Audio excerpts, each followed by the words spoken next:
कहीं मेरा भाई बैठे हैं नीतीश कुमार। जब तक समोसे में आलू है तब तक बिहार में लालू है। मुझे अफसोस है कि आप जा रहे हो। कहीं मेरे चाचा बैठे हैं, गफूर चाचा। कभी उम्मीदों की बस्ती हुआ करता था मेरा बिहार, आज टूटी हुई ख्वाहिशों का अंबार है। एक समय था जब हर एक चेहरा मुस्कुराता था यहाँ, पर आज यहाँ एक मायूसी की दीवार है। कभी था ये हमारे देश का सिरमौर, पर आज खुद सवालों के घेरे में खड़ा है। तो चलिए जानते हैं उस बिहार को जो लालू प्रसाद यादव के मुख्यमंत्री बनने से पहले का बिहार था। यह कि रेल मांगा गया था, नहीं मांगा गया था तो नहीं मांगा गया था तो नहीं मिलेगा अब कभी।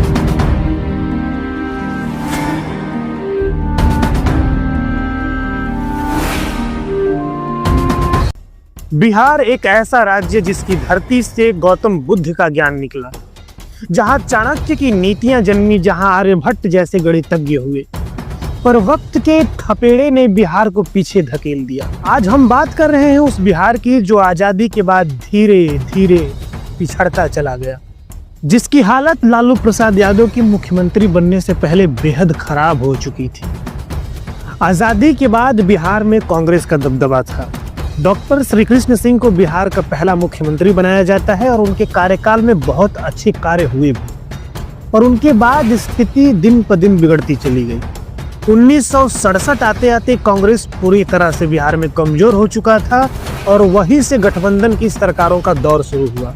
बार बार मुख्यमंत्री बदलते रहे, सरकारें गिरती रही और जनता अस्थिरता की शिकार बनती रही।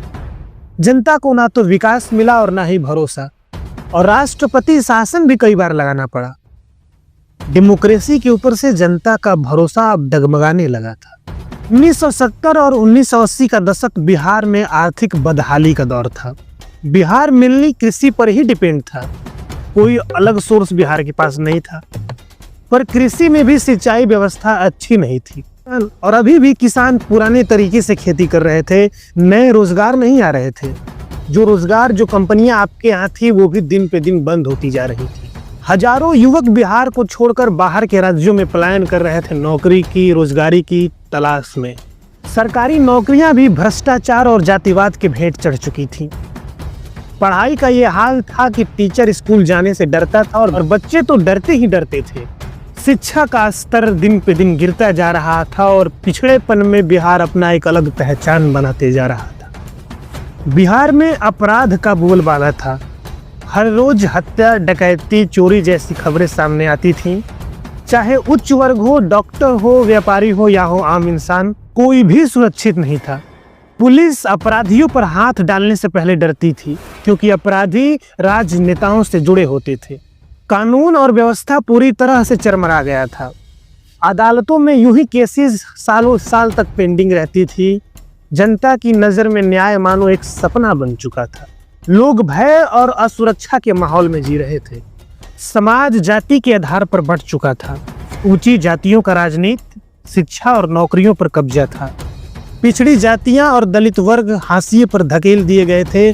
गरीब और कमजोर को कहीं सुनवाई नहीं मिल रही थी। जमीन के विवाद में आए दिन हिंसा होती थी। सामाजिक अन्याय इतना बढ़ गया था कि गरीब वर्गों में भी गुस्सा पनपने लगा था। वे बदलाव की राह देख रहे हैं। 1980 के दशक के आखिरी सालों तक बिहार में गुस्सा उबल रहा था। पिछड़ी जातियां हो या हो वंचित वर्ग, हर किसी को एक ऐसे नेता की जरूरत थी जो उनकी आवाज बन सके। तभी लालू प्रसाद यादव का नाम सामने आता है और जेपी आंदोलन के सिपाही रहे लालू ने बहुत कम समय में अपनी एक अलग पहचान बना ली। उनकी बोली, उनका अंदाज और कहने का तरीका लोगों के दिल से जुड़ा हुआ था। देश हित में अगर इंसान ही नहीं रहेगा, इंसान नहीं रहेगा, तो मंदिर में घंटी कौन बजाएगा या कौन बजाएगा? जब इंसानियत पर खतरा हो, इंसान नहीं रहेगा तो मस्जिद में इबादत कौन देने जाए? लालू ने वादा किया कि अब बिहार में गरीबों की सरकार आएगी। 1990 में पहली बार लालू यादव बिहार के मुख्यमंत्री बने और तभी से बिहार की राजनीति में एक नया चैप्टर ओपन हो गया। लालू यादव के मुख्यमंत्री बनने से पहले बिहार राजनीतिक अस्थिरता, आर्थिक बदहाली और तंगी में जी रहा था और अपने सपनों को पूरा करने की ओट में जूझ रहा था। जनता निराश थी।